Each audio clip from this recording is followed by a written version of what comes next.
This world is beautiful. And yet being beautiful, you notice each one of them got something or the other. It's problem, suffering, desire, greed. So how should we go about it? How should we go about it where, all of us want to be honest. We don't want to be bad. Excepting for those, there is one kind of people as Advaita Vedanta describes them called as Pamara. Pamara is pure instinctive, like an animal. I want that meat. I am going to fight with everybody and I eat it. I want that land. It doesn't matter if I have to kill some people. Or, some unscrupulous people who go ahead, come whatever may. So in the Wall Street in the United States, they have a term for it. It's very interesting. They call it YBG, IBG. What is YBG, IBG? Strange term, no? Raju, you spent a lot of time there. I was quite excited to hear it, Vijay. It said, Tapliyal sir, YBG, you would be God. IBG, I would be God. I be God, you be God. What does that mean? Meaning, come whatever may, make million. Let Wall Street collapse. Let the American economy collapse. Let the whole world economy collapse. But I will be a millionaire. I would be gone. Well, let the economy collapse. You would be also gone. So you and I will have millions. The world go to dogs. And then what they do, the politicians will go ahead and change the rules and laws and make it all right. Wall Street collapse, you've heard so many times. And they said now onwards it will again happen. Some unscrupulous, they are called Pamara. They do something to. So, we took up the understanding of the basics of the Karma Yoga last time. What is happening in the Karma Yoga? We all have to work. Even if somebody says, I'm just going to sleep. See, if you're just sleeping, just think. What are you doing? You're breathing, no? Karma comes from the word Kri. Kri is what? Doing action.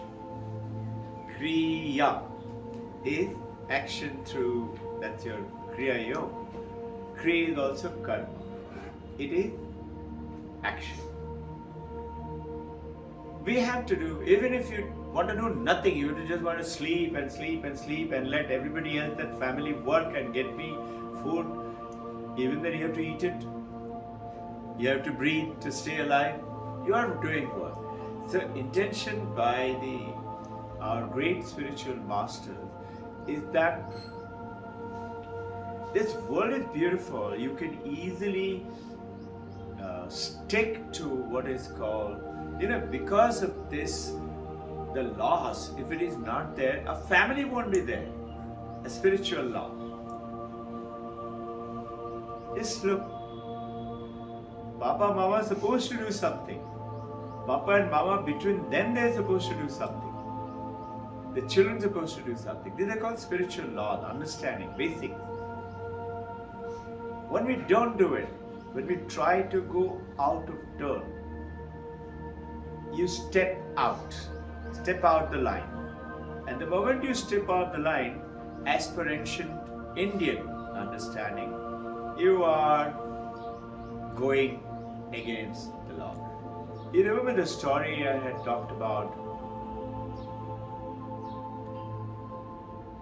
Swami Sarvapriyananda is talking about it. He was flying from Russia back to Canada before coming back to US, and he was saying that he was sitting next to a lady who was carrying an 18-19 months old baby, And the mother naturally very excitedly showing, see, that's an aeroplane. And Sarvapriyanand is saying that because of maybe my orange clothes, baby took a liking towards me. And whatever mother was showing, she couldn't talk.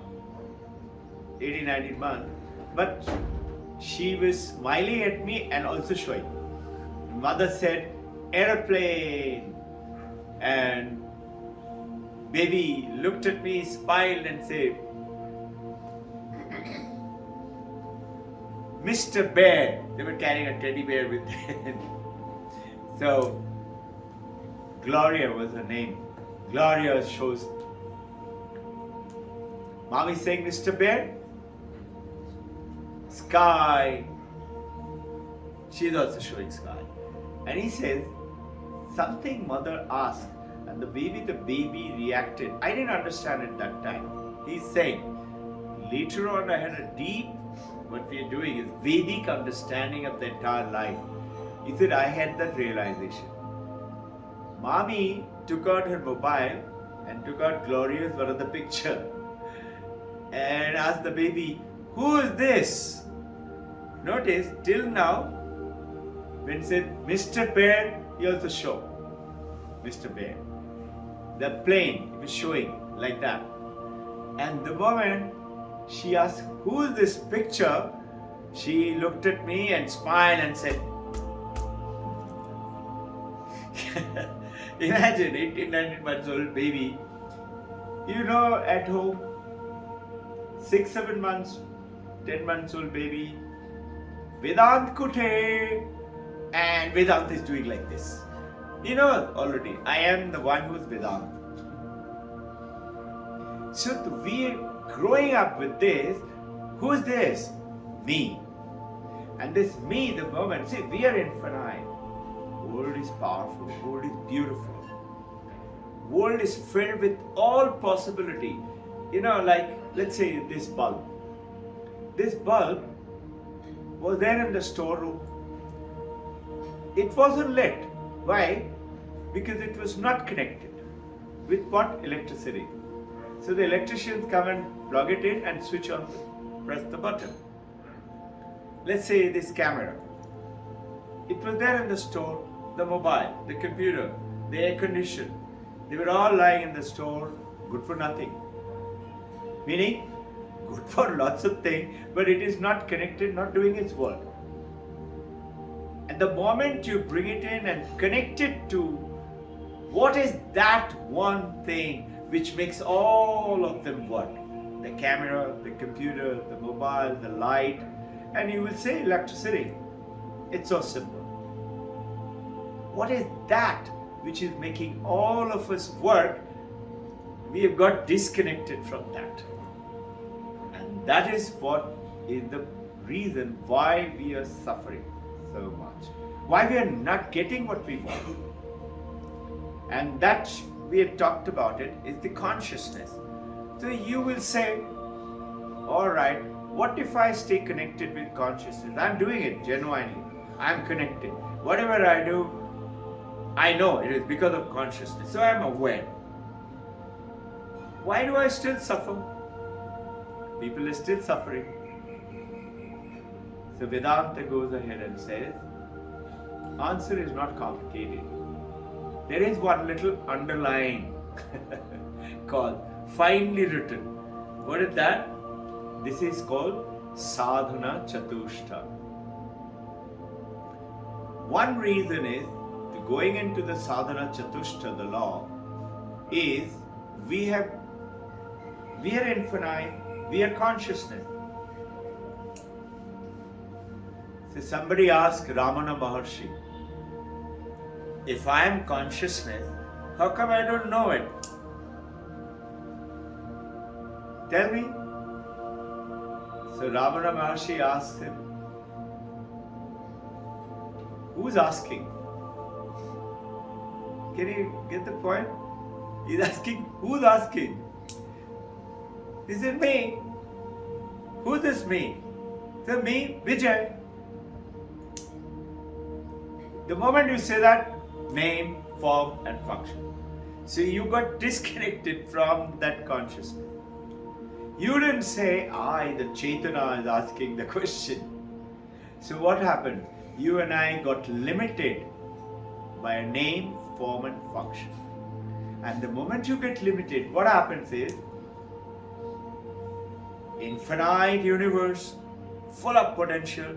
There is no shortage of, let's say, light. There is no shortage of that consciousness anywhere in this universe to create that mountain, that rainforest, that ocean, that money in the bank. There is no shortage. Why is it that I am short of money? This is because I feel limited and I get isolated.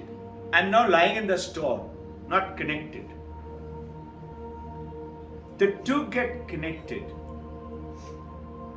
or the great masters have given us very simple 4 principles.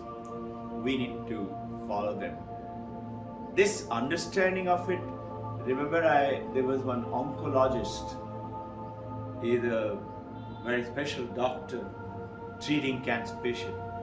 He said, I was going through my own, because he's dealing with it, he must have got himself scanned. So he said, I was going through my own scan and I was looking at every part of it. I am a specialist, so he knew every part of it. And suddenly it came to him, which part of this scan is me? This is my hand, this is my body, this is my heart, this is my liver, this is my brain. Which part of it is me? And he is writing this letter to his guru. I am not understanding which part of it is me. So the moment you try to say this is you, you are again limiting yourself to that. You are not that. You are something very special. And you are infinite, you are unlimited. And what is limited? Limited potential. And you and I, why are we limited? Can you understand this? It's just a matter of understanding. I am limiting myself. It's like suddenly you've been put in a cage and you're actually free. But we are not free now. We are bonded. The intention of coming out of that bond is what the 4 yogas which is talking about, in which we will concentrate on Karma Yoga today. What is Karma Yoga? I'll just go run through the yogas. What is Karma Yoga? Karma Yoga is nothing else. What has happened now? Because I limit myself to my body, what do? I now want. What? Because I am limited. I want things. For what? Let's say my food, my Kentucky Fried Chicken, my hamburger, my money, my partner, my friend, a house. I want that car. I want that mobile. The I want. Coming from where? Selfishness. I want. So Paramahansa Ramakrishna uses it in very beautifully in like a rhythm. He says this is Maya. Maya is illusion. I think if I had that, then I'll be very happy. 2 young people, 1 young man, 1 young girl. Let's say Ivy college graduates earning a lot of money. Both of them separate. Now bought parental wishes. One young devotee of mine wrote to me this letter about 3-4 years back from Canada. I want to know, my father is from a very simple family, worked very hard. My mother sacrificed. They didn't want anything for themselves. They put all their money, which most of you parents are doing, to who? On the child. And the son also worked very diligently. And he became very good. Started earning a lot of money. Father wanted a house, bought a house for father in India. He wanted a house for himself. He bought a house for himself in Manhattan, New York. Very expensive. And he still has a lot of money. So he naturally, from a good family, he spends money for spiritual causes, religious institution, and poor people, a blind institution. Mother Teresa, mother says, I feel like giving some money. He said, don't worry, you give it, I'll send it to you. So he's doing all this good work. And despite doing all the good work, he suddenly,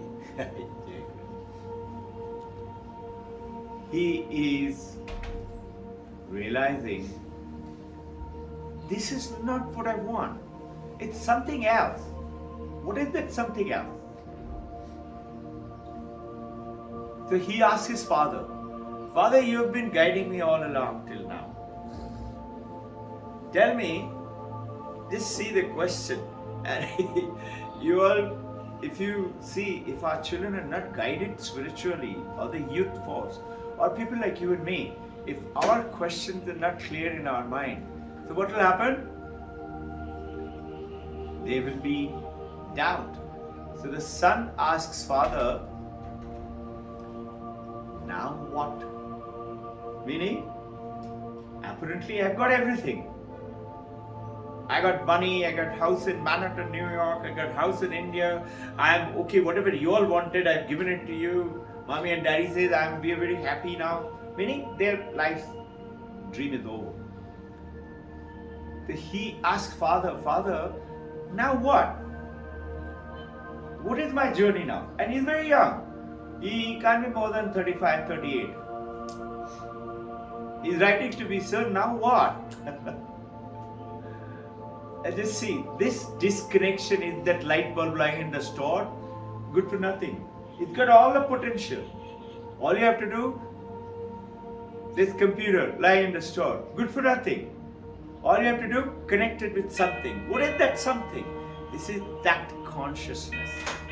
That is that, for a computer or a mobile or a clock or an air conditioner, the fan. What is it? It's the light. Hi, Jake. Good to see you. Hi, Jake. So what is it? All these things, what is it that got disconnected from? Is electricity. Is, for you and me, is what? Being aware that I am not this limited body. I'm not this limited mind. I'm not this limited name, form and function. I'm infinite. I'm unlimited. What happens to the ones who are enlightened masters? How are they always happy and joyful? Imagine, Paramahamsa Yogananda working in Senator, near Grand Canyon. I went and saw that hole actually where they were digging, and there was a big stone. He was trying to dig it out along with his devotee. It just so happened, just see, the stone fell from their hand and it fell on Paramahamsa Yogananda's leg. And he had a fracture and wound, naturally, must be a lot of pain. He's talking about that. And a little later, he had built I saw that there was a beautiful, really, and incinerator that when I went around, if you go there, you will say that if there is a heaven on earth, it is here. It's so beautiful, really. If I describe it, and those of you do get a chance to go around there, go and have a look at it. The entire, it must be about 10, 15 acres of land. Just imagine, beautiful garden. All the devotees are maintaining it. In US there are no laborers and all. There are gardeners and agencies and all that. They have it, but mainly maintenance, tennis court, the beautiful sculpting ground where they practice sculpting. Beautiful life. Separate women section, separate men devotees section. And all along, beautiful garden. Along with the garden, about this wide, about 2 feet wide, about 1.5 feet deep. Not very deep, just about 18 inches or so. Water running all along. Entire, the 12-15 acre of land. And you know, that entire land, that water area is covered with fish. Yellow, gold, all kind of colors. About that big fish also. They're all floating around. You can just touch them. And they're fearless. It's so beautiful scenery. There, and it's the whole thing in Senator Ashram is facing the ocean. Huge blue ocean. On the other side, one side is completely blue ocean. And facing the blue ocean, Paramahansa Yogananda had made a meditation center. Everything open. No glass, no nothing. It was only pillars on the the marble floor. You go put your asana, sit down and meditate. And it just so happens sun rises from that side. So you're facing east, right direction also. And what happened? One day, not only his leg broke, one day that whole thing collapsed. That whole beautiful building, the landslide kind of a thing on which it was right at the edge. The whole thing collapsed and fell down. He's saying in his own voice, I heard that recording.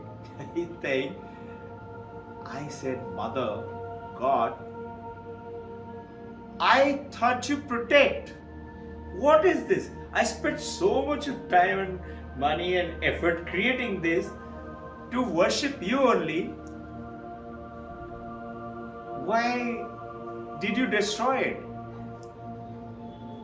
Paramahansa Yogananda, he is advising yoga, that is Raja Yoga, that is Kriya Yoga. He is also advising Bhakti Yoga. He is also advising Karma Yoga, doing good things, charity, etc. He is also talking about Jnana Yoga. That's how he has written Bhagavad Gita. As you know, Jnana is Vedanta. We'll just touch upon it.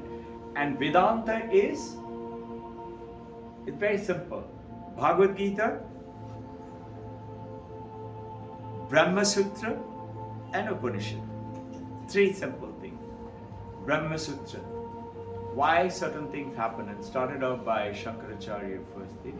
And then it goes ahead. Three simple things. The Bhagavad Gita, he's talking about study it, understand it without this.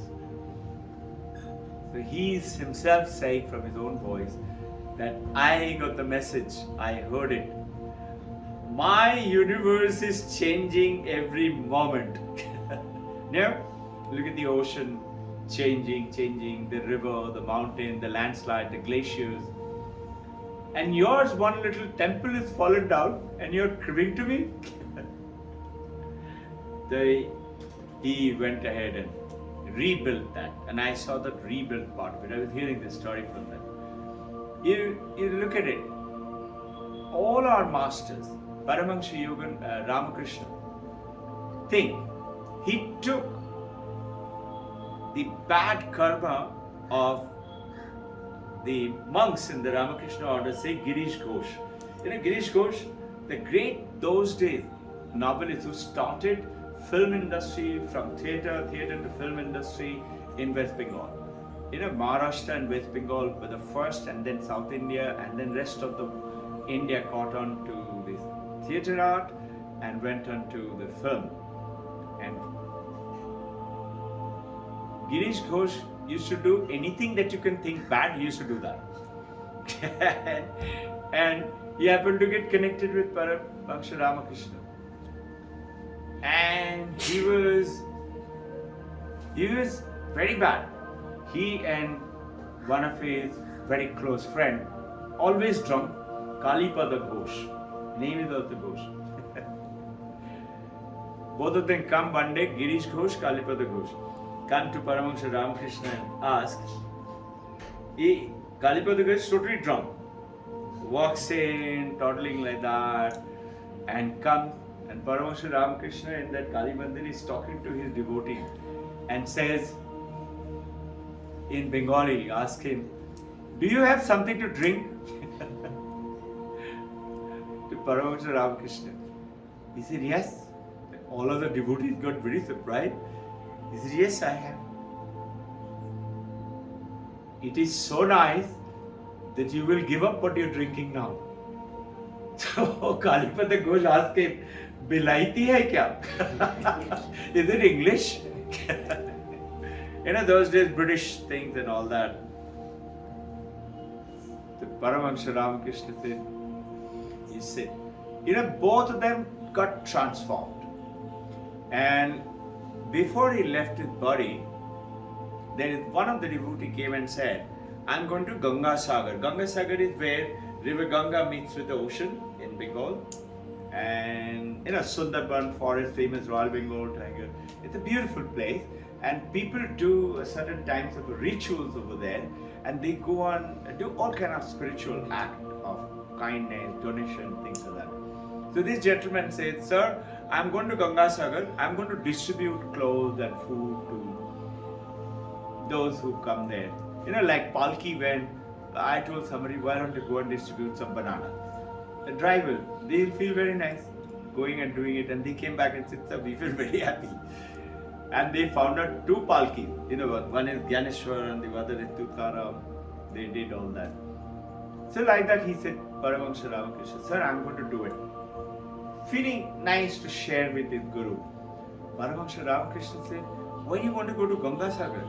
Over here, you got all these Naren and this is Vivekananda and all of them. Why don't you give it to them?" She said, "But they are now going to be monks." He said, "Yes, so you give monks clothes."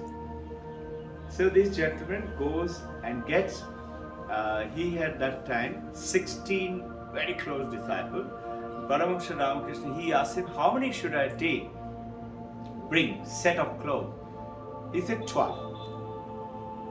Now everybody knew 11 disciples were very close to Paramahansa Ramakrishna, who they knew they are going to be monks. So when he brought 12, and he had just 2-3 days left to die, to leave his body. Not die, he's not dead, he's there with us. But his body, which took all the Girish Ghoshis and Kalipada, all of that, so that their life becomes better. Some of the masters do that. Ask him, these are 11, and this is the 12th one. So he said, "Give it to me," and he calls one by one and gives it to him. One is left, 12. He said, "Who is this one for?" He said, "Give it to Girish Ghosh." Imagine, Girish Ghosh was not even there. He doesn't even know about it.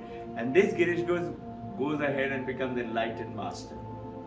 So this is what our great masters do, telling us the way. You and I have to do a little effort. That creed, action, little action. Once we do that, you will see a different kind of a world will emerge. Selfishness to unselfishness, which is karma yoga. Who does it? Karma yoga gives it to you that. Through that action, you suddenly become. And the beauty is, the moment you and I become unselfish, you will see whatever you want, you think of it, it comes to you.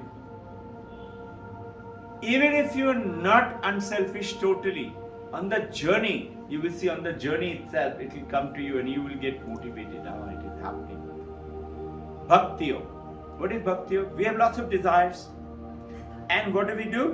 I want. So Ramakrishna is saying, that is Maya. What is I want? I want this for my grandson, I want this for my wife, I want this for my son, I want this for my husband, I want this for my company. We are always asking. He's saying, I want this. Now change it to, instead of my grandson, my home, my car, my body, my husband, my wife, you say my Gopala, my Rama, my Hanumanji.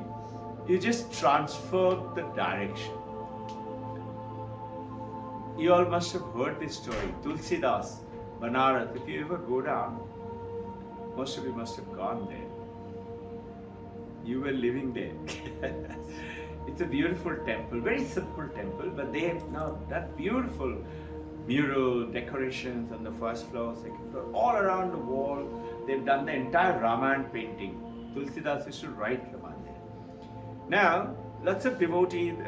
Banaras was the capital of India that time. All rich people were there, traders and all. And they used to come and naturally wanted to give to Tulsidas. They used to give it to him. So one day one man came and gave lots of rich things. What details I don't know. And some dacoits saw that. So they wanted to come and rob it. They came at night to rob it, and they found two young men with bow and arrows standing there, walking up and down. There is a very famous story there. You will say, how can it be? You must have heard this, no sir? Those people, they had darshan of Rama. So naturally they got converted. Next day they came and said, Tulsidas, sir, we want to tell you, we were actually dacoits.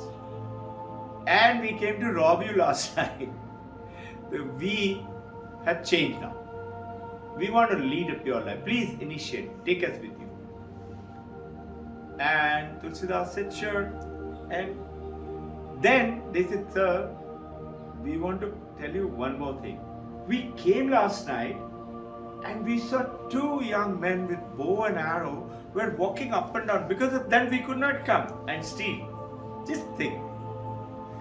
Tulsidas immediately realized. And he said, what? Because of this little well, my Rama and Lakshmana were parading my house. You please take all of them. He gave it to the same dacoit. He said, take them, take them, take them. I don't want it. I don't want to trouble my dear Rama and Lakshmana guarding my house. So this is, that detachment comes in, you realize. Just imagine, we think it's all story. It is not. This is what our great masters are saying. So what is that underlying fine print? Fine print is there. Those 4 yogas. So what is in Bhakti Yoga? Do it for God. And what else? That means I have to run off to Himalaya and renounce the family? That no. Be in the samsara. Be in that role where God has placed you. But play, let's say as a husband. See Divine Mother in your wife. Paramahamsa Ramakrishna used to do puja to his wife. And for hours. See your wife as the Divine Mother, husband as the Divine Father, the God, your children, your neighbors, your relatives. That poor guy who's saying, Vivekananda is saying somewhere, we feel great when we give something, a little sugar or potato or some rice or dal, and we say here, and we feel very great. He said, don't be great. He said, you bow down your head and give it like that. Why? Because you're not the giver. The giver is God. Who's giving it through you? You're the Amazon.com delivery guy. You're just delivering it. He told this to Rockefeller. Rockefeller in America, 1893, 11 September, after his talk, he became very famous. So Rockefeller came to know, and he needed to form his first Vedanta ashram in Manhattan itself. Rockefeller came with a check and came very hoity-toity in a Rolls Royce car those days, and came and said, so you're the monk, very rudely.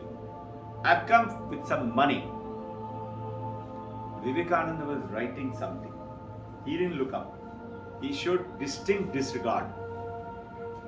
And Rockefeller apparently said, hey you, Mr. Monk from India, I have come here to give you some money.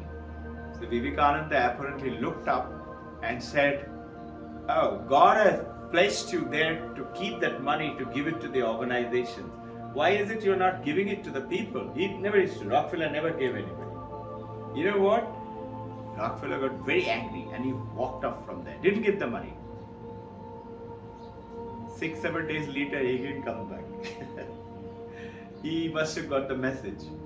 And he not only gave him the money, he realized his mistake, he sat with him, understood what he meant by that. He didn't understand it. Understood. And then you have Rockefeller Foundation in the world today. All his richness, he started that foundation by donation. So yours and my duty to understand it and start the transformation. Every one of us, we're supposed to, what are we doing on this Sunday and Thursdays and practicing every day, is to establish it, affirm it firmly in our life. And our youth, children, they must understand it and spread it firmly to everybody else. Then comes, that's it. So Bhakti Yoga is what? Change from Maya to Daya. Daya is who? Daya is, he's playing with the word, is to the divinity. You are not doing the Daya, you're doing Daya to that karmic within you and transforming through Daya that I am not the one. Raja Yoga, what does it do? What is the problem? Problem is catching of mind, restless mind. The moment you sit down, we have no problem watching TV. You can watch for hours together. Try sitting still for 15 minutes. What 15 minutes? 5 minutes. You suddenly say, I think I should switch off the AC. It's too cold. No AC. I think I should open the window because there is no window. And then you sit down. I think the wind is too much. I should go and close it. There's what is happening with that. Can't sit still. Can't be restful. We are restless. So now what does Raja Yoga do? It says, anchor that restless mind and go beyond that mind. Man ke paar chale jao. How do you do that? Anchor it. A boat drifting in the river or near the bank of an ocean. What do? You throw the anchor down. The anchor, you remember that hook, that 6-7 hooks are there, very heavy, it falls and it holds on to the ground, it anchors. Now what happens? Your mind gets anchored to what? Raja Yoga, Kriya Yoga, is to the breath. And this is why you see the Hanumanji, we say Saasi Hanuman hai. This is a very famous saying. Saasi Hanuman hai. What is this Hanuman hai? Hanuman is who? Mightiest of the mighty. Just have you ever reflected? Rama couldn't cross the ocean. No? He got all his Jambuban and the monkeys and to do what? To make a bridge. How will they make a bridge? So they were talking on how they're going to do it. Then Jambuban, Prime Minister of Rama's and Sugriv, says Nal and Nil has been gifted by a boon from Brahma that whenever they touch something it will float. So let them touch every stone and we will go and put it, it will float and we will make the bridge. A beautiful story goes in with that.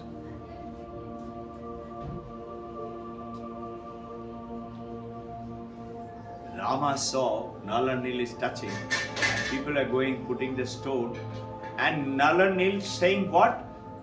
When they're touching the stone, they're saying Jai Ram. Jai Sri Ram touching the stone. The Rama, as the story goes, Sri Ram says, my name is so powerful. So he goes little away and he takes some stone and he says, Jai Sri Ram, and he put the stone, come please come. We missed you yesterday from our lunch. Oh, I was not knowing. That day we announced, everybody came. Oh no. Anyway, we missed you. Belated happy We'll have it again. No? Happy birthday to you. Thank you. Everybody's birthday. And now you're aspiring yogi. What is an yogi? Yoga Chitta Diksha Vritti Nirodha. Meaning, the moment you remove your suffering, you're taking rebirth. The Rama touches that stone and says Jai Sri Ram, and he put the stone and the stone sinks. The Rama is feeling very bad. He said, these guys are using it and it is floating. Hanumanji never leaves Rama. No? He was quietly behind. He sees Rama's face is very small. He comes and says, what happened, sir? Just think. Rama may have said something like nothing. I don't know. I'm just telling about the story as I heard. He said nothing. Hanumanji knows, no? Hanumanji said, you're sad because you touched the stone and you left it and it sunk. So he smiles. Rama looks at him and smiles. Hanumanji said, it's correct, sir. So Rama says, how do you explain it? Nal and Nil touching it saying Jai Sri Ram and it's floating. My name only. I also said my name. He said, yes, sir. But you are Rama. When Rama leaves something, Rama has left. What will happen? It will sink. You understood?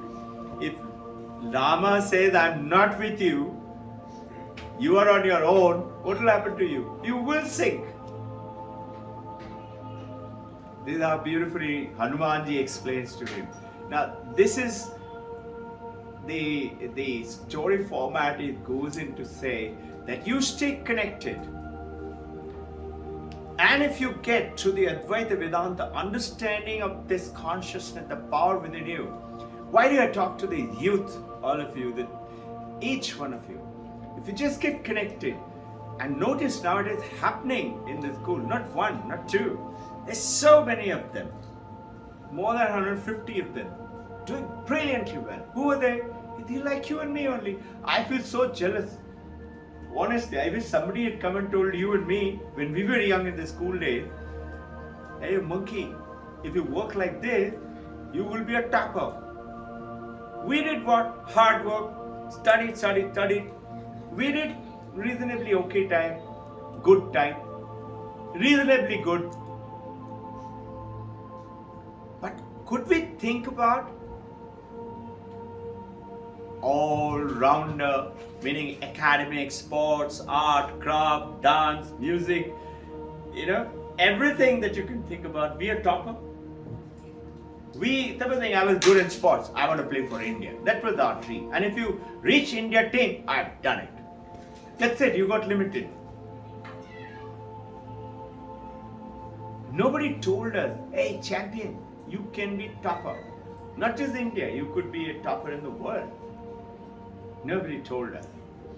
So what happened? We stayed limited.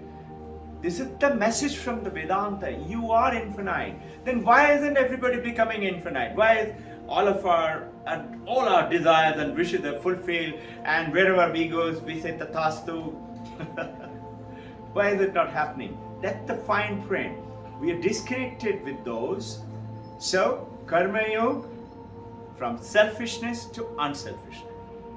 Bhakti Yoga, from me, myself, and my family, my son, my daughter, my husband, my wife, to my Gopala, my Krishna, my Rama. And the beautiful thing is, when you think like that, it still comes to you. Only thing, you are not asking for it. You just thought of it. And it will happen to you.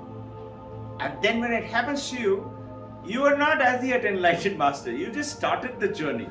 But you believe in it and sincerely working in it, like Harshada did. Just about a year before, I think, 15, 18 months before, we were talking. Harshada is a good student, spiritual, good Kriyabani yogi, and practicing for a long time. I think more than 4 years. Yeah. And talking about she's appearing for her doctors, examinations and all that. I started telling her, she's not our school student, but I started talking to her from the yogic angle. Why aren't you thinking like this? Initially, Shraddha smiled. Papa also smiled. They couldn't believe it was possible. But they said, this Robbin Ghosh is saying maybe. And she worked. And Papa guided. She topped. She stood first. And this is the world you and I missed in our youth. The youth today should take it on. What is that? So you understood? Selfish to unselfish. From me, myself, and my children and my family to you. This is Bhakti Yoga. And then comes Raja Yoga. Anchor your restless mind. So, what do they say? Okay, mind is the problem. Who's they? Patanjali. Mind is the problem, no? I will take you to Samadhi. You go and become stuck. Once you're in Samadhi, you've already realized God. Jnana Yogi is saying, alright, you got Samadhi. Now you're in Samadhi. You're with God. What happens when you come out of Samadhi? Is your bank loan paid? Is your house rent which you didn't have money enough to pay, is that paid? And when you come out, your samsara is back to you. Your fighting neighbor is still there with you. I don't know if you know.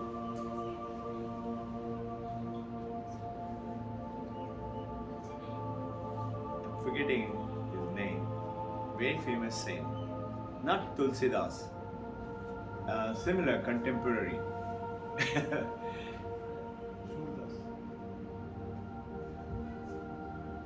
It'll come to me. Mother and father insisted he got married. Wife was different. Wife said that you stitch silk clothes, you can't do anything. You can knit, no? Stitch silk clothes, go and sell it. Make some money. We need to live. Forgetting his name. Very famous, quite famous, you all will see. So he started doing it, and then slowly he realized it's taking me away from my journey, of my spiritual journey. So one day he told his wife, your father is called for you. And those days got a bullock cart and in some 2-3 villages across and went on. And it is said when a husband sends you those days, unless husband calls you back, you cannot come back. And he never called back. What is his name? Forgetting his name. Contemporary Tulsidas. So, here, that problem would be back with you as far as these 3 yogas are concerned. Jnana Yoga is saying, sure, go ahead. And what we are practicing today, practice Raja Yoga, anchor your mind, go to Samadhi, sure. Do the Karma Yoga, be divine, share, see. Do the Bhakti Yoga. In the Bhakti, see God in your wife, in your husband, in your children, in your parent, in your those poor people. See God in everything. Holy Mother Sharda, somebody was doing jharu in the Angan, in that village field. And after doing the jharu, you know how the jharu walis do, you see at the corporation, they're sweeping the road, and when they sit down to chat, they just throw the jharu with a danda, they just throw it, no? So this lady also threw it like that. Holy Mother Sharda, she got up and she said, what did you do? And she goes and slowly, very lovingly picks up that stick and quietly goes and puts in one corner. And she says, God is everywhere, no? Why? God is not in that jharu? God is in that also. So what is this? God is in that? Jnana Yoga is saying, there is nothing in this universe which is not Brahman. What is Brahman? Satyam Jnanam Anantam Brahman. Sounds tricky. It's not. Very simple. This table has Brahman. Has what? Consciousness. If it has consciousness, does it have feeling like you and me? No. Karma Yoga has got certain criteria. Karma is what? Force into distance. No, work. We have learned this. Work is what? Force into distance. You need to calculate how much work so-and-so has done. Work is not karma. Machine is working, pumping water. let's say, Deep Blue computer defeating a grandmaster. Grandmaster is deflated, feeling very hurt. But is the Deep Blue, is it exhilarated? I have done it. No, it has no feeling at all. So Karma Yoga has to have called a human agency. You say, all right, I'm a human being. I have eaten food. My stomach is digesting. Is that Karma Yoga? No. There has to be a kartitva, meaning ownership. Then there should be a bhaktitva. In the bhaktitva, somebody has to enjoy or suffer. Mostly it is suffering by our work. Unless you're doing really good work, then good things will come. But remember Vivekananda's words. Good, bad. His famous song of the sannyasi. He's writing this. Good, bad. All faces the law. What is the law? Action opposite equals reaction. And then he said, the moment you have form, you have the chain too. Whether it's a gold chain or silver chain or iron chain, you have a chain too, meaning you're bonded now. So now, in this karma, raja, etc., Jnana is saying what? No. Know that you're infinite. So okay, alright, I know it now. I've understood. Then why is my suffering still there? This is where that fine print comes in. And that fine print goes ahead and tells you have to follow those 4 sadhana chatushta. The first principle is telling truth, purity of mind. You and I have to be pure. You know, you all know. I was so happy to hear Tanishka, who became the world topper almost 3 years back, and they're appearing now for the 12th. The result will be out another first week of July. When she became the world topper on 10, so they came to thank me and rung me up. Can we come down and meet you? And I said, sure, please come. I called the Times of India journalist also. The journalist asked Tanishka, I have never, 16 years I'm an education consultant with Times of India. I've never met a world topper till today. What did you do to become a world topper? You never heard in newspaper or anything, world toppers. How did it happen? Now, see, they had to write, you all will see very soon, 4,000 words English essay, 10th standard. 1 year we train our children. You know about it now. They finished through it. Have you ever heard somebody writing 1,000-word English essay and getting 10 out of 10? 100 out of 100? We always get something less. There is always some mistake. She got perfect. 100 out of 100. You know, there is a project they have to make. We train them for 1 year for the project. That project goes around to 5,400 schools in the world. All the Ivy World School has to say, yes, this is the best one. Unique. Rightful. Otherwise, they will complain. You are favoring America. China will say no. It's a worldwide, and they can complain. Then all the academic subjects. Then oral. In everything, she got 100 out of 100. Got perfect, 56 out of 56. How can she not be a world topper? She could have easily told the journalist, I worked very hard. My mother and father, they kept on motivating me. They didn't let me relax. School teachers were very good. School is very good. They could have said like that, no? She didn't. You know what she said? She says, my secret is I don't tell lies. And this is the time I said, wow, Robbin Ghosh is working. This is what we have to understand. You and me, we cannot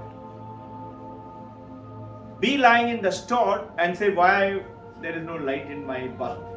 Or why is my AC not working? You're disconnected. Purity. Then starts called sadhana chatushta. Viveka. Viveka is knowing what is real, what is not real. That is where the truth comes in. But I said the truth because our Ashoka Stamba says, Satyameva Jayate. It's from Mandakya Upanishad. It will win. But you have to hold the truth. Wherever you face, tell the truth. You may suffer momentarily, but hold on to the truth. It will eventually make you win. Then, Vairag. The moment, Viveka Vairag. The Vairag is detachment from what is not real and attachment to what is real. And then comes the third law of the four, Viveka Vairag. Third one has got 6 hidden inside by the rishis. Long time back, rishis were very intelligent. They put 6 of them. What is it? This is what is missing. I am aware of consciousness. I know the power. I know I can do it. I do little, but all my grids are not going over. Why? It is because of those fine things are missing. That's the fine print. What is the three which has got 6 of them? Number 1 is Shama. Shama is controlling of your mind.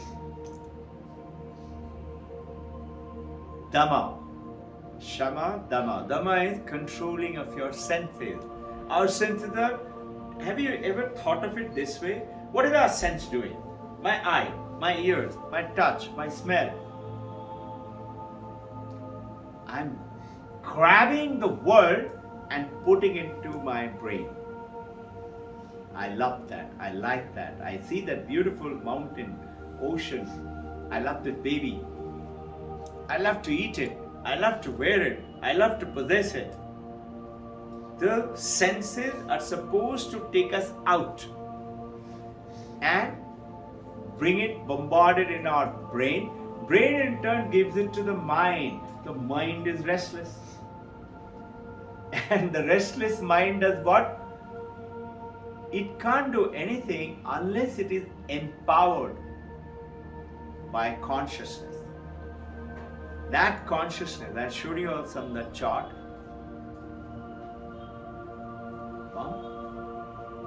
Thanks. I'll show you the chart again. This I use it for our champion student. That consciousness, unless, meaning what? Supposing you're sitting there, but you're unconscious. Can you see me? Can you hear me? Can you eat? Can you do anything? Can you learn anything? Can't do anything. If I'm unconscious, the world is gone. I got this beautiful message of this chart for everybody.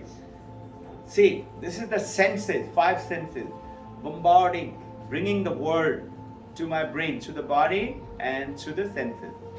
So now, in my brain it comes in. Let's say I see the tree, or I see the road, I see these flowers.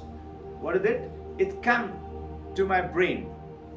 Brain, neurons make connections now and make called synapses. More than 1 neurons when they join up together with good accurate data.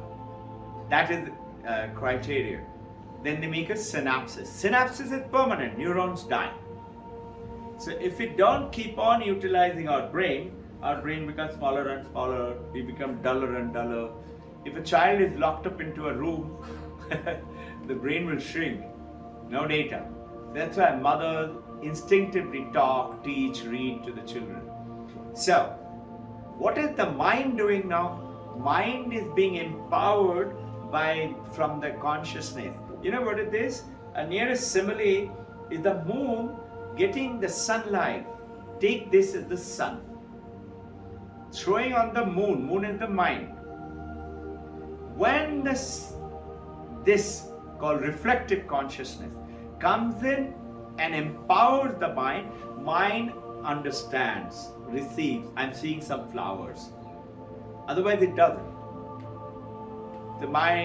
My mind told me so. No. Your consciousness told your mind. This reflective consciousness is got another name by the Western world.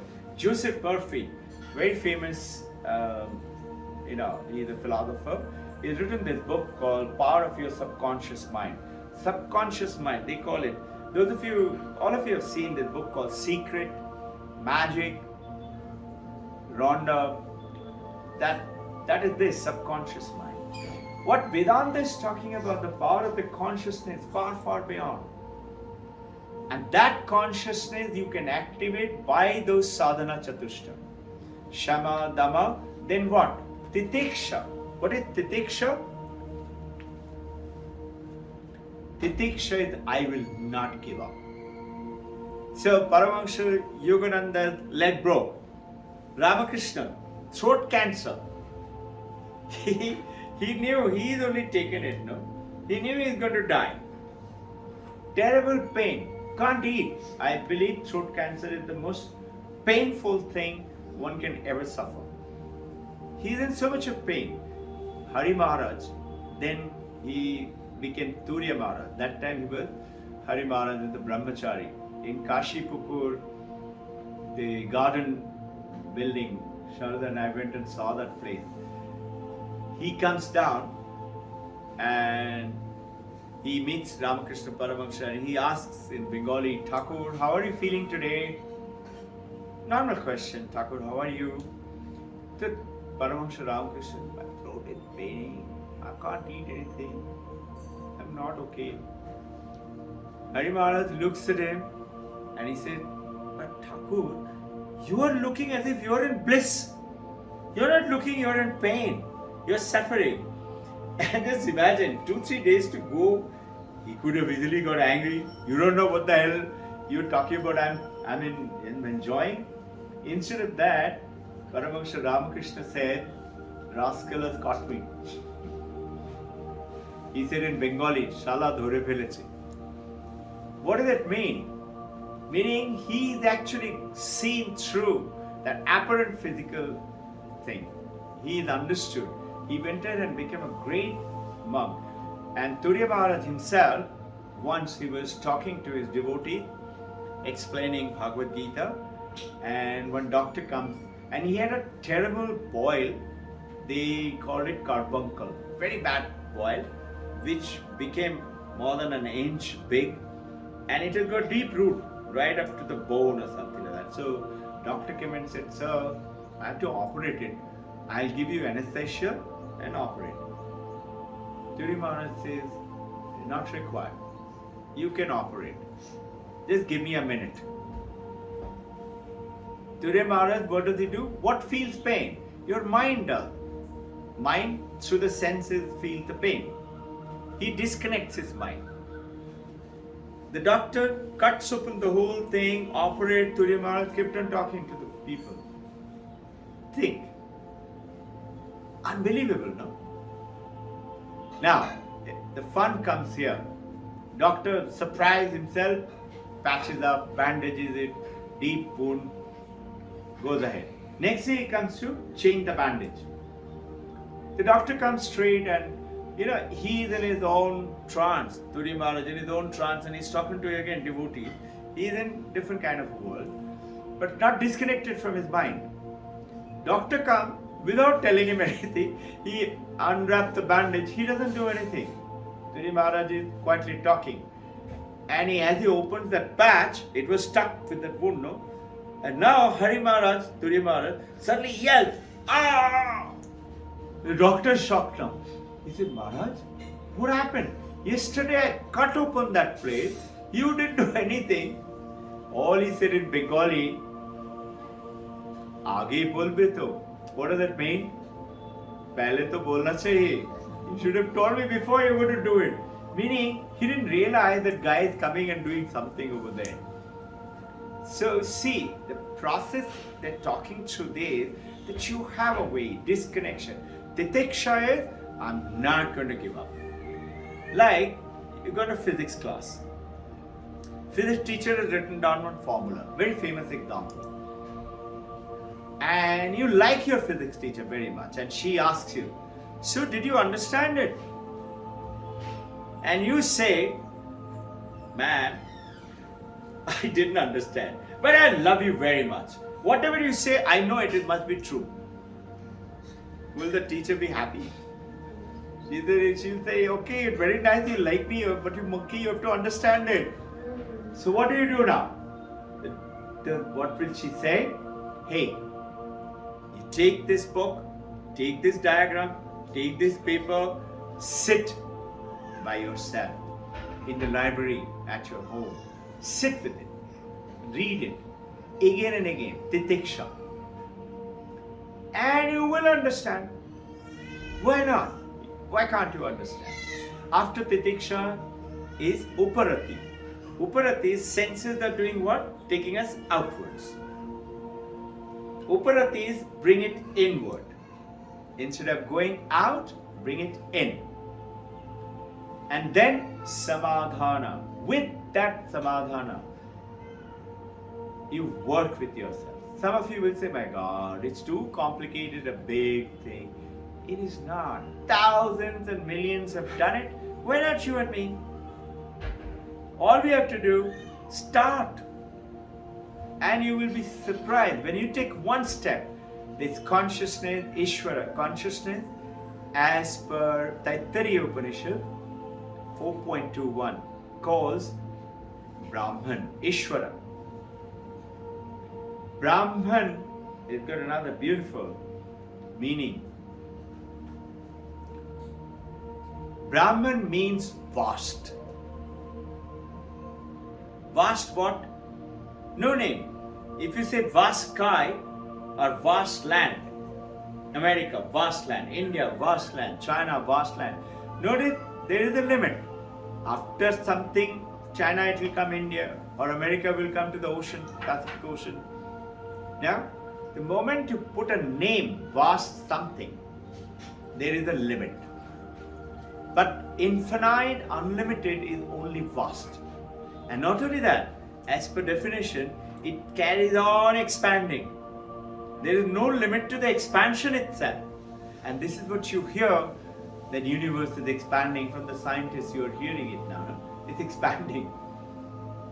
So, that vast, it's very nice to say vast. What is this vast? Vast is what? Infinite, unlimited. What is limited?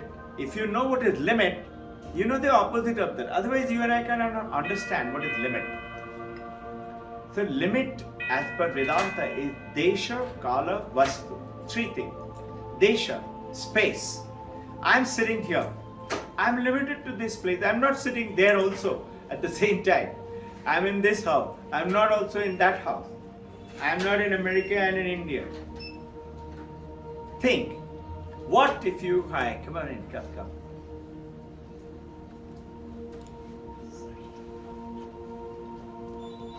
If you are... Desha is what? Space. If you are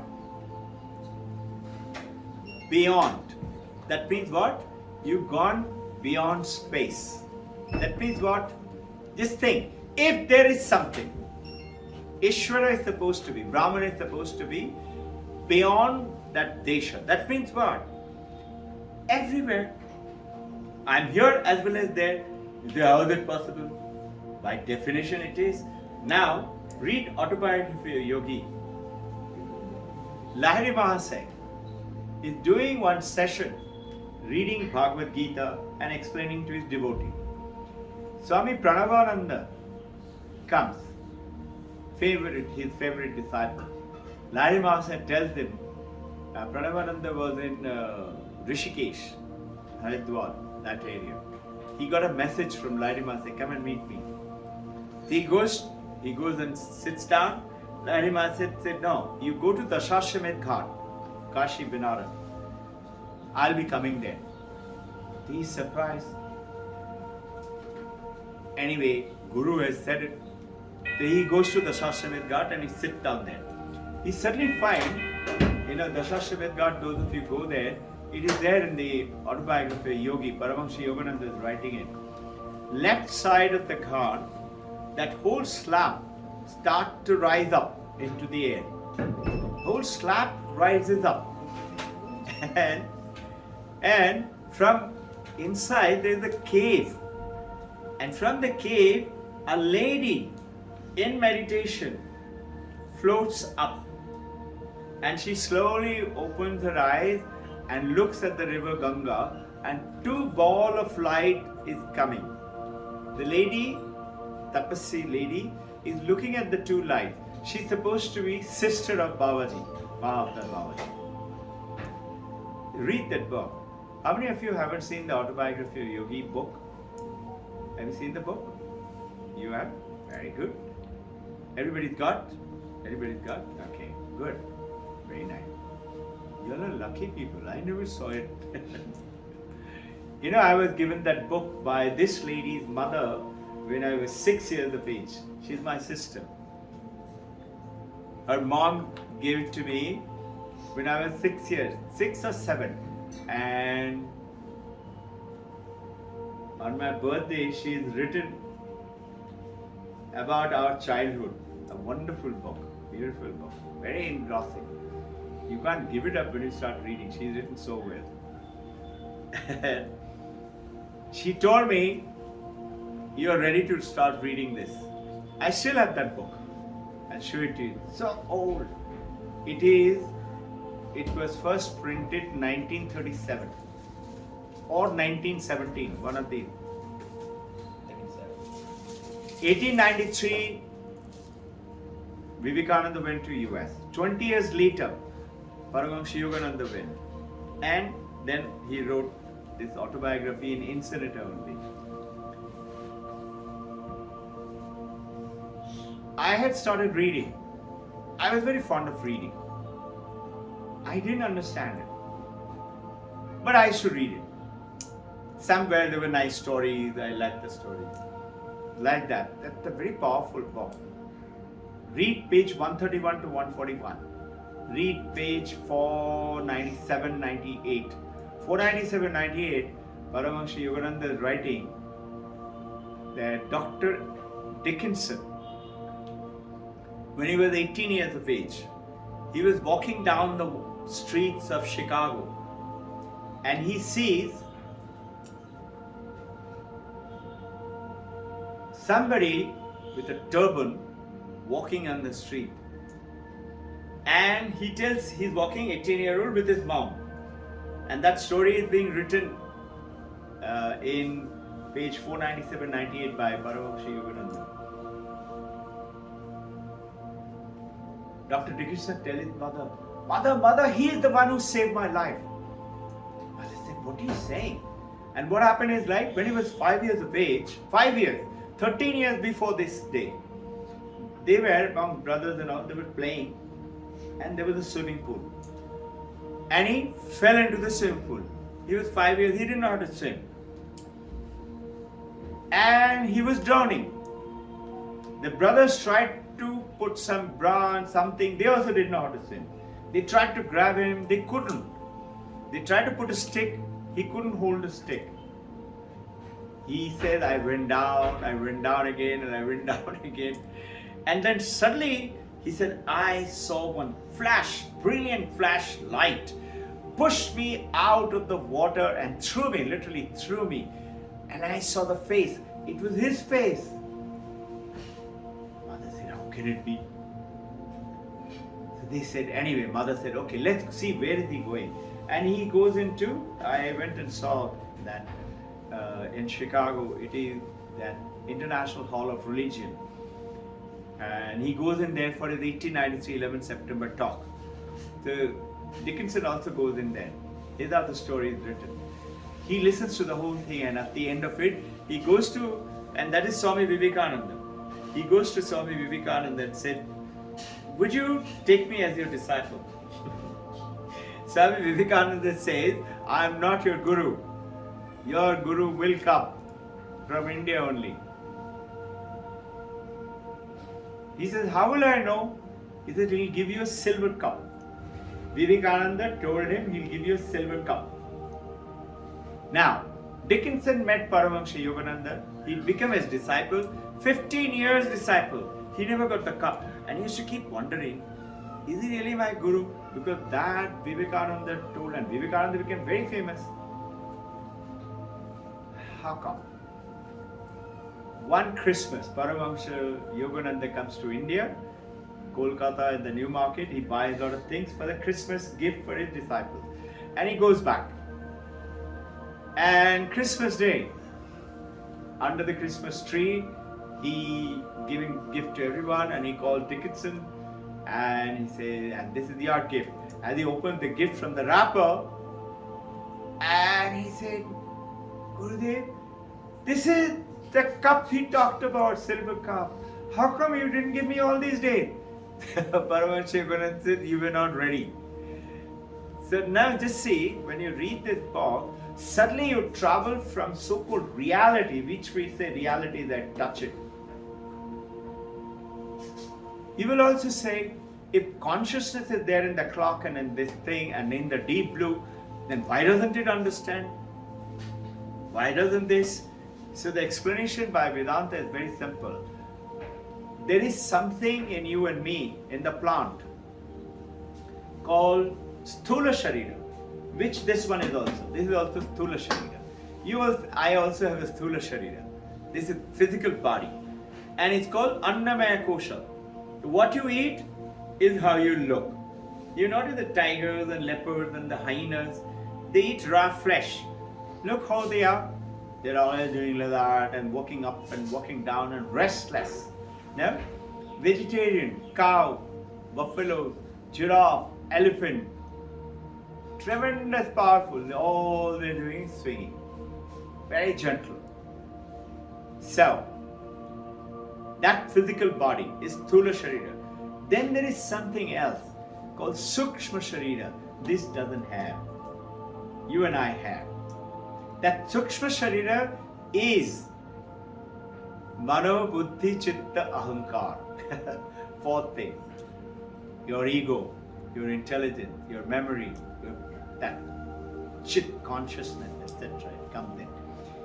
And in the kosha, you know Annamaya Kosha, then you know Pranamaya Kosha, Manomaya Kosha, Jnanamaya Kosha, Anandamaya Kosha. That kosha is not there in this, which we are talking about. Getting into quickly through the Karma Yoga, and then we will start our meditation. So Karma Yoga has to have certain criteria to be yoga. What is karma? Karma is not a mechanical pump doing work or your digestive system. It has to be a living body, okay? My digestive system is working. So that is yoga. Deep blue, detached from exhilaration. I have done it. So it must be great karma yogi. No, it has to be a living body. But it cannot be the digestive system or brain system. No.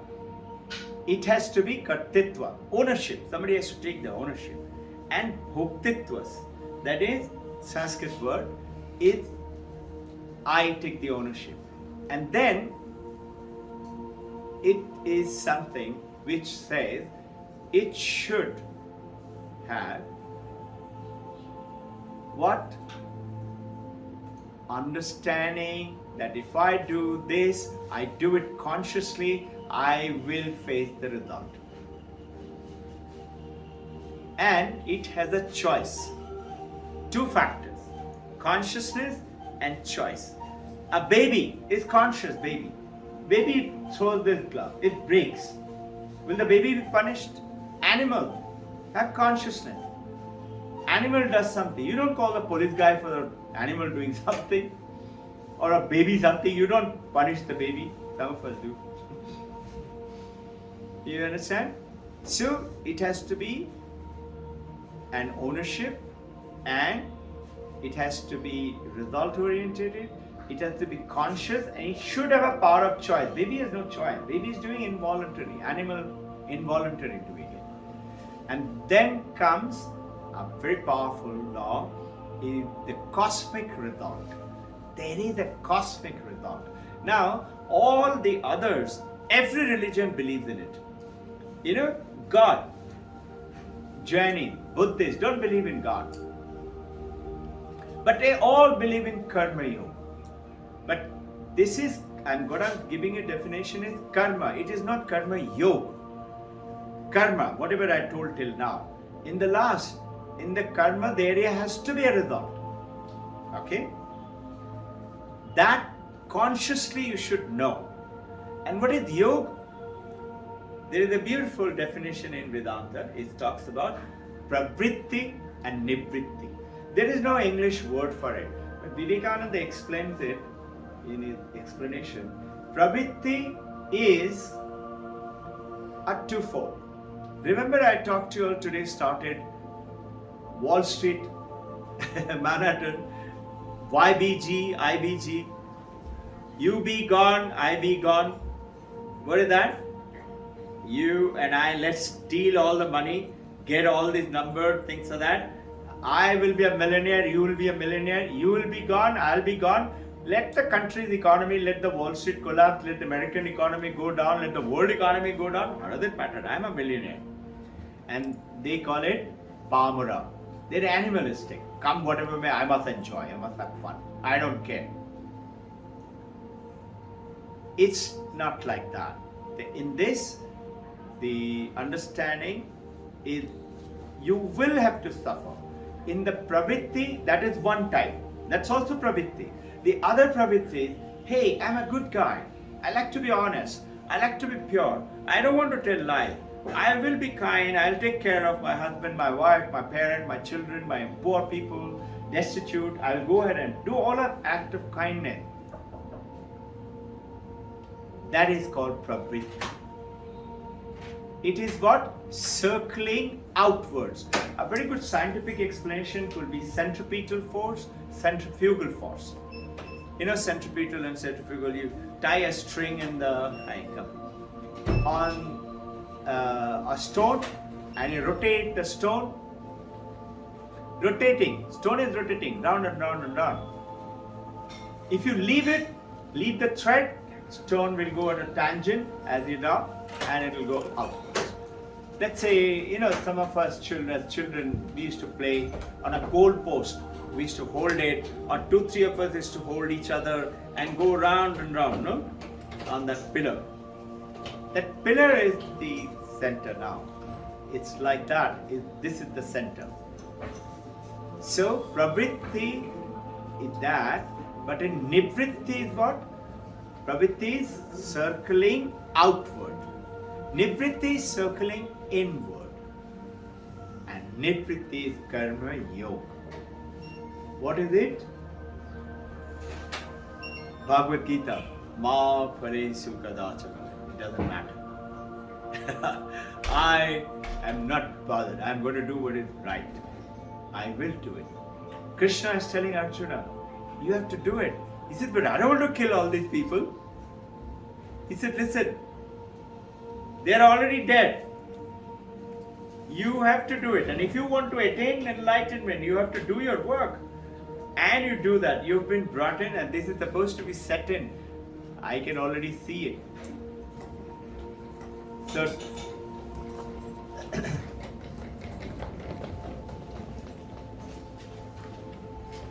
that is nivritti, circling inwards. Inwards is what? Realization. What do you call self-realization? Atma Shuddhi. That is what's going to happen now. That's what is going to take place. So, understanding Karma Yoga now.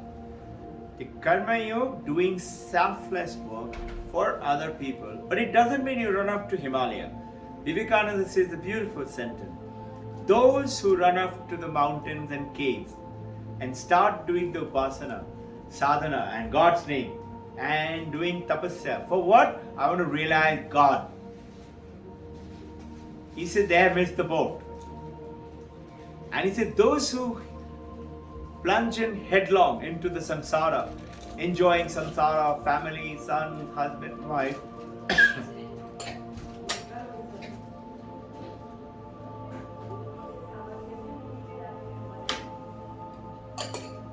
he says they too have missed the boat. Then what is this? You're confusing me. I should not go there. I should stay at home. And I should not headlong plunge into the samsara. Then what should I do? He says, divinize your life. How do you divinize your life? See God in your wife, in your husband, in your parent, in your children, in your everything that you touch. We come back and we take off our dirty clothes and ball it up and throw it. And mommy is running behind. Beta, put it into the wash machine. Yes, mama. Keep our bedroom dirty, our study table all messed up. Are you with me? Meaning what? I don't see God in that book. I don't see God in that broomstick also, that jharu, or that pocha. No, God is in that too. God is in everything. When you look at it that way, Brahman, where is not there? Where is consciousness as per Vedanta? Is in everything. Everything is created by consciousness. When it is that, when you realize it, and when you establish fine line print, sadhana chatushta, how can it not happen? Of course it will. Not only it will happen, you will come to know it's going to happen. You will be absolutely sure. And you will know it's going to happen. And as you start to taste that, you will start tasting it. Before you actually become enlightened, you will start tasting it. You will say, wow, it's working. And then what happens? You get more excited, you get more involved, and you get more with it. And that's the journey. So what is it? Spiritualize your life. Not religion. Religion is smaller. Spiritual is higher. Spirituality, people say, I believe in science. Vedanta says, hey, spirituality is the highest science. You know, today David Chalmers, NYU, New York University. David Chalmers, Google it. Mind, Brain, Consciousness Unit. He's talking about what? Mandakya Upanishad. I showed you those books, they're with me. Even Thompson. Waking, dreaming, being. What is it? Mandakya Upanishad. Jagrat, waking. Swapna, dreaming. Being is Sushupti, deep sleep. Awakened state. We do meditation on that, no? Every time. We'll do meditation today also. So, you are saying what? My consciousness world, we are conscious right now. Vedanta talks put many people go to sleep. But nobody's sleeping, not bad. Think.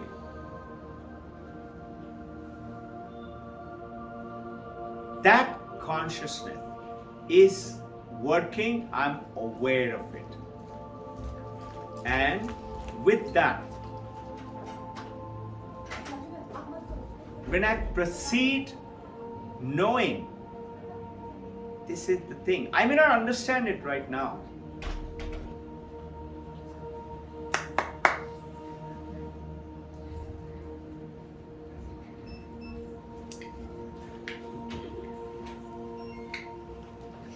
Hi, monkey.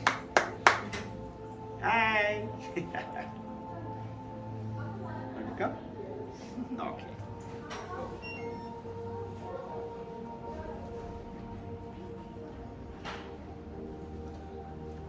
So along with this understanding, the principle, establishing purity and truth.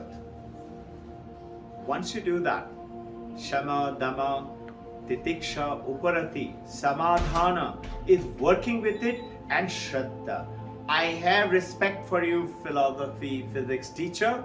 I understand. I'm going to work with it till I understand. I'll ask question. So what is that? Vedantic principle is Shravanam. We listen first. And read. Maranam. I reflect on it. I think. I ask question. When I ask question, I clarify my understanding. Any question.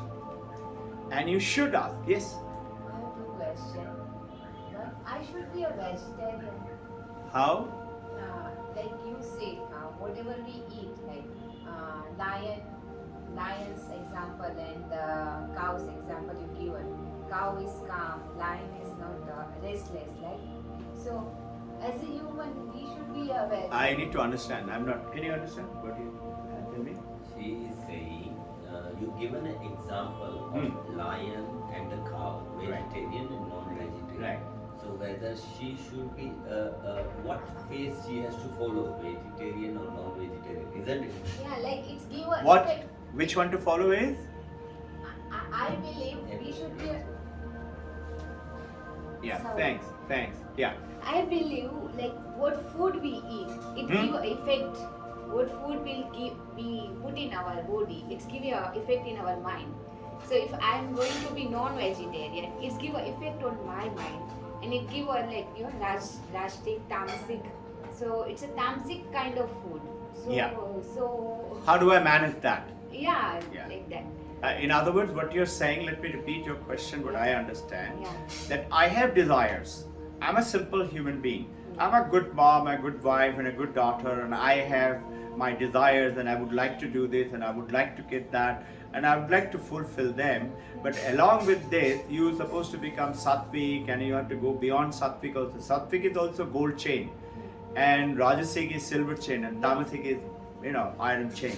Yeah, I have to go beyond that. How do I do that? Is that correct? Yeah. Yeah. It's very simple example. Feel like having coffee Sunday morning, but feeling lazy. Husband knows you. The Papa Bear goes quietly, makes a cup of coffee and brings it to you. And he said, "Dear wife, here, you were wanting it, no?" Yes. You say, "Wow, how did you know it?" And you take a sip, and you take 2, we take 3, then the cup is there. You're not taking sip anymore. Why? It is there. Husband says, "Bhai, pee lo, thanda ho jayega." You say, "Piyunga." Notice what happened? Your desire is satiated. So notice all physical desires, all sensual desire get satiated very fast. It is not never ending, like if you put ghee in the fire, it will keep on burning. For example, I buy pizza. Why? Because she wants to eat pizza. So what do? I say, "You like pizza? Okay." I buy 10 pizzas. And I say, "This is for you." She'll say, "Wow." And she'll look at her and say, "Hey, come on, let's have fun." Now, what will they do? They will eat 1 piece, 2 pieces, 3 pieces. I'm somewhere around. I'm kind of loving it, they're enjoying it. And then they say, "Bus." I say, "What do you mean bus? You can't say bus. I bought all of them for you. You have to eat it." And now what will they do? Out of politeness, out of respect, they will say, "Okay, sir." They'll take 1. I said, "No, come on, take this also." She'll look at each other. Oh my God, now kahan phas gaye? They will take that also. And now if I try to put the 7th and the 8th one, they will run. Yeah, I understand that point. Like when it is too much, we have a desire. But it is coming again and again. Like you eat in the morning, you're hungry at night. It's a very good question, because this is the problem with everybody. Okay? Now, what happens is, your mind is creating that desire. From where? I am this body. I am this name. I'm a mother. I have this task. I have these chores to do, roles to do. I am what? Limited. Whereas you are not the body. You are not the name and the form. So what happens? As you start to realize it's something else. How can I be the body? I was there as a baby, like the 10-month-old baby, I was there. Then I became 6, 7, 8 years old. I remember I was there. Then I was a teenager, I was there. Then they are going to be soon 20 years old. She will say, "I was there." And then 30 years old, I was there. And then 75, 80 years old, I was there. How can I be continuously be the same when the body is changing? Anitya and Nitya cannot be one. What does that mean? Anitya is, let's say, she is running from there to there. She is changing continuously, and I am stationary. I am Nitya. I hold on to her. Nitya is holding on to Anitya.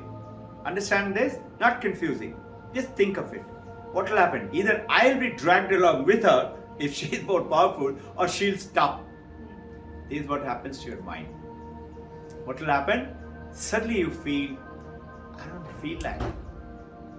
Now what is happening? Different desires. Second thing is anchoring the mind with the Sasi Hanuman hai. That prana, pranayam. And then stilling the mind, making it still. First, it's floating around everywhere.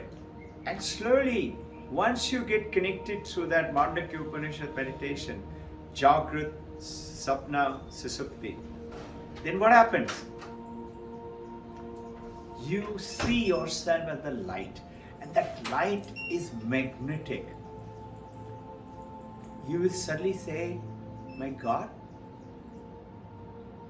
I don't feel that I'm sitting. I've forgotten I'm sitting.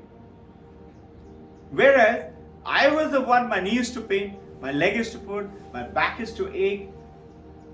Somebody used to say, my back is paining, so I don't sit for meditation. I said, hey, the mind is telling you through the back, don't sit still. Why? Mind doesn't want you to sit still. Why? Mind knows this monkey will go beyond me. The mind, what will it do? It will try to throw some sensual thing in front of you. And your mind gets tempted. And you say, okay, let me taste that. Okay, let me taste that also. Let me take little more.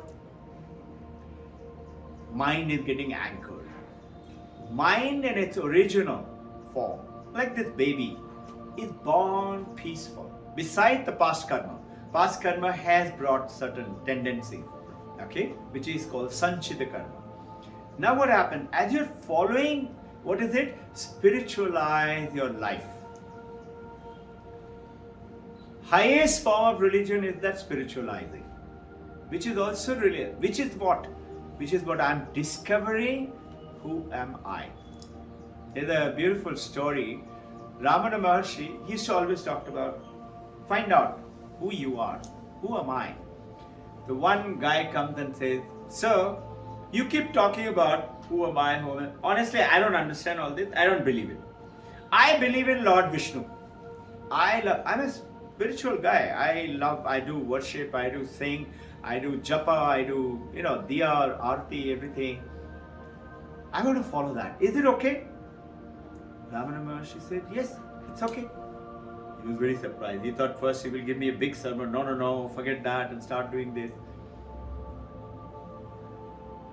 He said, it's okay. I can do that. He said, yes.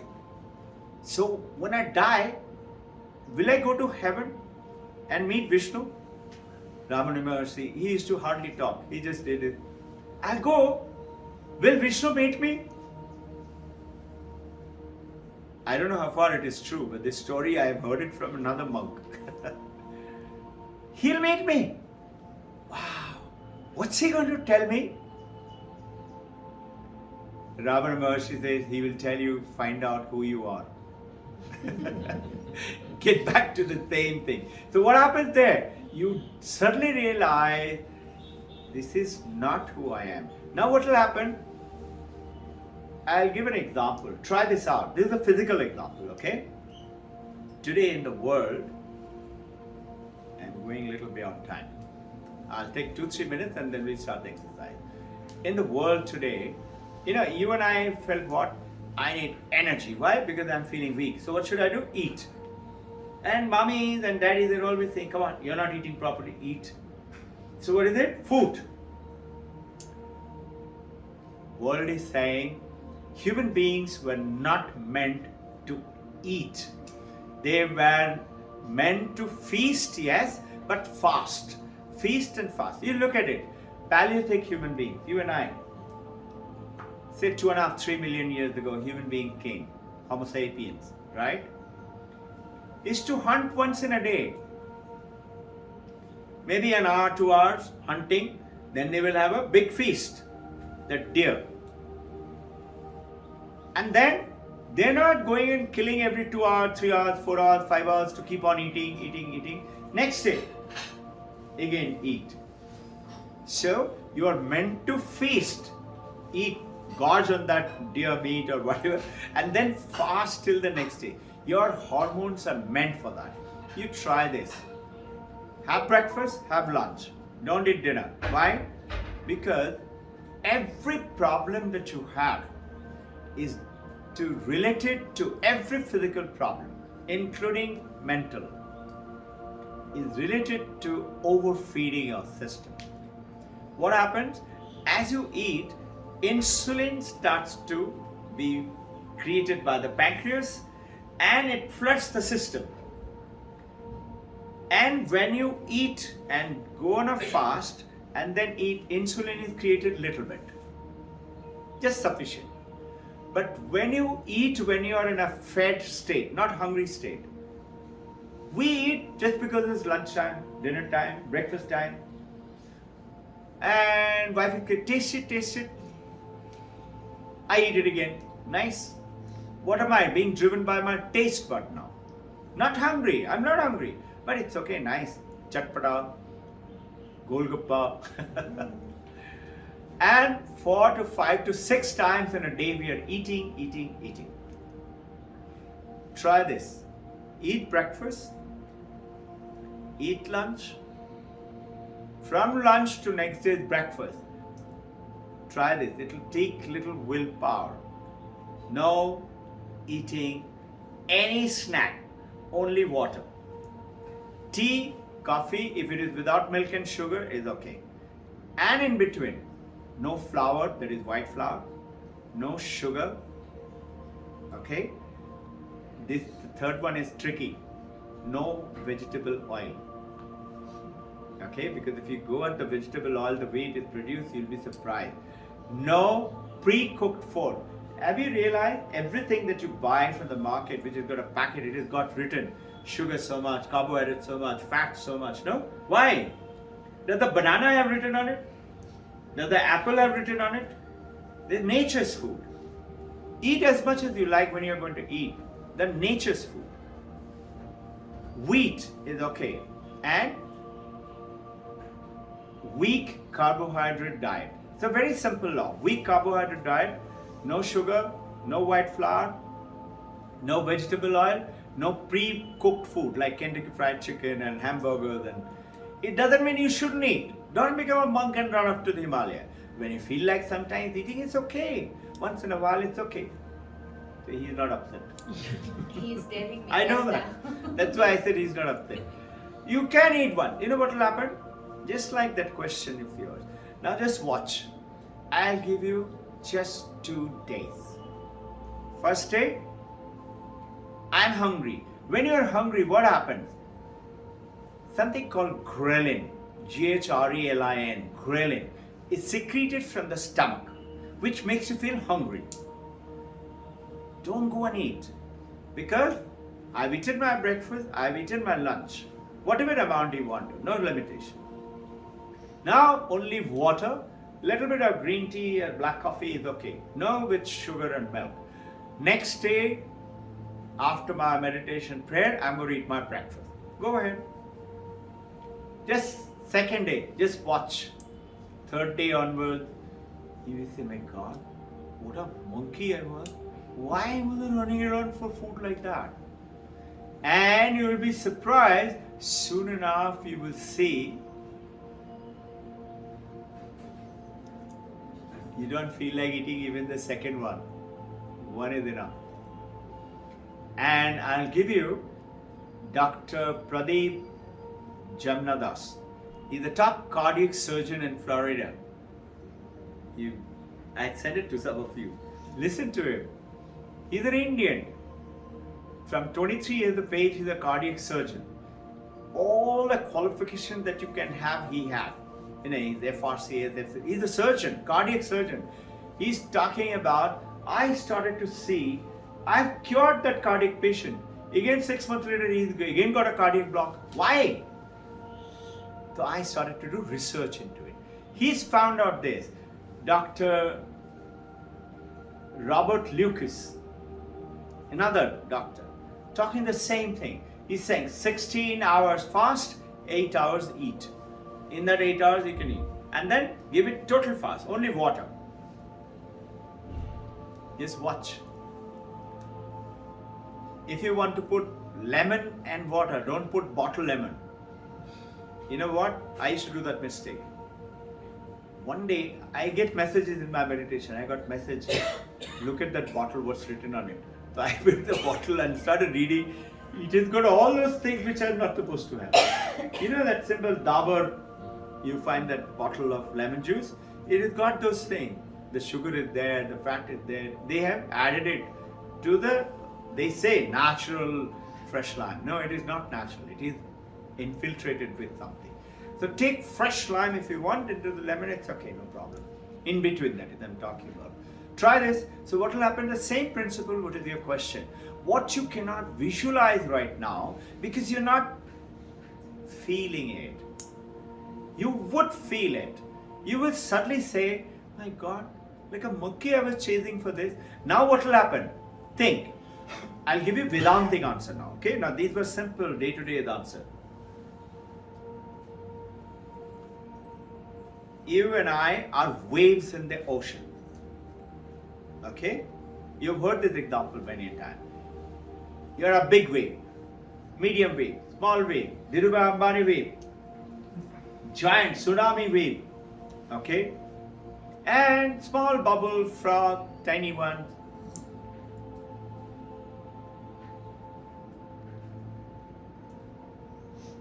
I am Robbin Ghosh. Who is that? Tsunami wave. I have the power. I am bigger, better than all these waves. I am orientating myself with what? With the wave. I am the wave. So my question is, waves have water in it. Correct? Not correct. How? Think. Waves have water in it. This glass has water in it. I can separate the water, separate the glass. So now a glass full of water becomes two objects. One water, one glass. Can I separate the water from the wave? Will the wave be there? So why are you saying yes? Because we have grown up believing like this. So this is why you can't understand this. How can it be that I will not have desire? Billions have done it before you. Millions will do it and you will also do it. Otherwise you will not be sitting here, I will not be talking about it. Who is making me talk? I am not talking. I don't remember, when they recorded and they asked me, I said, I have to listen to it because I don't know what I said. I get guided to speak. Now, think, what does that mean? Waves, understand this, very powerful message of Vedanta. Waves cannot sustain without water. But water can sustain without wave. Water can be in my glass for me to drink. It can be in the waterfall. It can be in the cloud. It can be in the moisture that we are breathing. It can be in the ocean, in the river, in the pond, in the dirty puddle on the road. That's also water. Water is a choice. The consciousness has a choice. To be you and me, to be this one, to be anything. When you're linked with consciousness, what happens is, you realize, like a great, you read this book, Living with the Masters of Himalaya, Sri Ram. Sri Ram's father and mother were 72 and 78-year-old. No children. Bengali Baba, he was a Bengali, but great monk. He used to go around the country, India, walking. So as we were passing through Bengal one day, he came to this poor lady, Papa and Mama, 72, 78-year-old. They only had one little cow and a little bit of small plot of land like this big. They used to plant some vegetables or something and somehow sustain. So they said, Baba came. They didn't have much, but whatever they had, they fed it to Baba. And Baba knows everything. He was very pleased. Next day before leaving, he said, Chal bang, kya chahiye? So mother said, Baba, ek beta chahiye. Baba said, nahi hoga.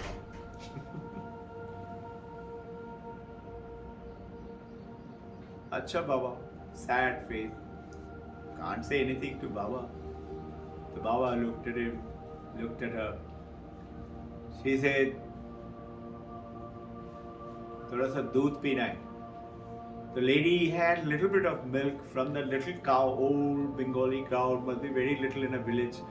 She had that milk for something. She came and gave that milk. Baba was very pleased. So just before going, as they touch, with the same feet, he touches her and said, "Chal, ho jayega." But one condition, ek shart hai. What is it? That boy will not live more than 6 years of life if he lives with you. Is it okay with you? Her face is small, but still, Larka is going to be. She said, "Okay, but Baba, koi upay nahi hai. Ek upay hai. You give me that son, then he'll live." Mother said, "Okay." Now son is born, and son is growing up with mother. Exactly 5.5 years later, Baba comes. Mother started howling, crying, "How can you do this? How can you be so cruel?" Baba said, "Dekh, I'll go. He'll die. Do you want him to die or do you want him to live?" Read it. Masters, living with the masters of Himalaya. Sri Ram. The mother gives. Exactly on 6 years' time, he falls up from the Himalaya, one of the mountain, falling. One branch. Sometimes if you've seen on a mountain, one branch is like that, tree is like that. So one tree like that drops its fall, and one of the branch breaks and pierces him through the stomach, like a roast pig stuck there. He's howling, "Baba, Baba," and he sees suddenly Baba standing in front of him in the air. He said, "Chilla mat, abhi koi aayega." And his devotees come down and takes him up, and how he makes his travel. 82 years old, he lived till, and he's created this great institution in US and in India, in Rishikesh. It is Himalayan Institute, dealing with all the ancient and the medicines of the Himalayas. He makes people become aware. Okay, so that what happens to you when you get connected with the consciousness, automatic a detachment comes in. It will come. Let's say I want lots of chocolate. I used to really crave for chocolate. It was my dream. When I start working, when I start earning money, I'll only buy chocolate. Why? Because I was craving for chocolate. And those days, we were all told, take only one. No? All of us have been told. We used to take one, and our eyes and desire and greed is always craving for more. So actually, when I became Air Force officer, I bought, and I used to keep buying Cadbury chocolate. Shadam, I will tell you, her cupboard is stacked with chocolate. Refrigerator is stacked with chocolate. I don't think I've eaten a chocolate more than 5-6 months. And that too, if somebody like Meda will come and say, taste it. It's okay. She doesn't eat, I don't eat. So what happened? It's there. So now what happens? I know it's there in the nature. All I have to do is ask. Think about it, it will happen. You will stop thinking. You will think about higher things. You understand? Does it answer your question? Little bit. You have to realize it. What is it? You have to sit with it, be with it, listen to it, read it, Shravanam, Mananam, ask question, and then what? Nididhyasanam, make it firmly established into our system. It is so. Then the physics teacher will say, Samajh aa gaya? Yes, ma'am, I've understood now. Anything. You have to be with it. You have to be still with it. Being still, have you noticed? We just can't be still. We all had that problem. I couldn't be still. Have you noticed? There are so many people. They're always, let's say, a pencil. They're doing like this. They're doing like that. No? Why? Brilliant guy. Great scholar. Very nice person. But can't be still. This is that Dhamma. Shama, Dhamma. Shama is controlling of mind. Dhamma is controlling of senses and body motor organ. 19 of them. All this process is taken through the karma. Understood now? The karma yoga. Basically, it has to be cause and effect. There will be reaction. there will be effect, that you will go through it. And as you through spiritualizing your life, whatever you do, all the time keeping one thing in mind. One thing is there. I can. What? Anything. I will. What? Anything. It's there within me. That's called titiksha. Uparati, holding on to it. Samadhana, working with it. Shraddha, respect for Vedanta, respect for I heard this, I read it. Must be true. I'm not understanding it now. It's okay, I'll be with it. It will come to me. This is what the rishis have spoken. And then comes Mamokshottam, Mamokshottam, Mamokshottam. So sadhana chatushta is Viveka, Vairag and Mamokshottam. And the other 6 which I talked about, Shama, Dama, Titiksha, Upurati, Samadhana and Shraddha. These 6 are the third one. So these are the sadhana chatushta. This sadhana brings you purity and truth. Start establishing it. And then, you know what will happen? Let's say you are in Manhattan, New York. You've gone for a 6-month visit for some course. You've gone family and then the course, and your friend and sisters and brothers, you're now coming back to India and they throw a party. And as you go, let's say your cousin sister holding the party. And as you go, sister tells you, I have a surprise for you. You say, really? What is it? I'll tell you later, otherwise it won't be surprised. I said, okay.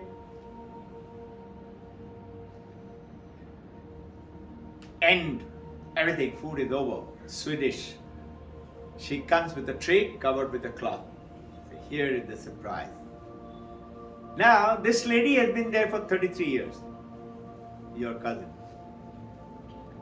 And as she removes the cloth, you see Alfonso mango. What did you do just now? You just smile. What would you do there? You just smile.